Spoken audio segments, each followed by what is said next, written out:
আসসালামু আলাইকুম, আমি দানিশ জাহিদ। আজকের ভিডিওতে আমি আপনাকে জানাতে চলেছি রোনালদো কি আসলেই মুসলিম হতে চলেছে নাকি আমরা গুজব শুনতেছি এবং ভুল সংবাদ শুনতেছি কিনা তাই যাচাই করা যাক। কথা না বাড়িয়ে শুরু করা যাক। Ronaldo. Oh, genius! Absolute genius!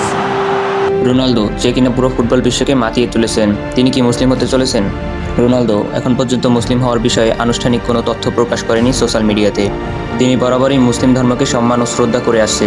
তবে ভবিষ্যতে যদি কোনো ধর্ম পালন করেন তিনি মুসলিম ধর্মই পালন করবেন। রোনালদো যে ইসলাম ধর্ম পালন করবেন এই বিষয়ে আগে কোনো ইঙ্গিত পাওয়া যায়নি, তবে এইবার অনেকটা নিশ্চিত বলা যেতে পারে। আরবের এক টিভি প্রোগ্রামে রোনালদোর সাবেক সতীর্থ আল নাসিরের ওয়ালিদ আবদুল্লাহ রোনালদো ইসলাম ধর্ম গ্রহণ করবে এই বিষয়ে নিশ্চিত করেছেন তার ফেসবুক পোস্টের মাধ্যমে। তবে তার চলাবলা কৌশলে অনেকটা ইসলাম ধর্মের প্রতি তিনি অনুগত প্রকাশ করেছেন। আজ এই পর্যন্তই, দেখা হচ্ছে আরেকটি ভিডিওতে। ততক্ষণ ভালো থাকুন, সুস্থ থাকুন। রোনালদো যদি মুসলিম হয় আপনাদের কাছে কেমন লাগবে? যদি ভালো লাগে চ্যানেলটি সাবস্ক্রাইব করে পাশেই থাকুন। টাটা, বাই বাই, আল্লাহ হাফেজ।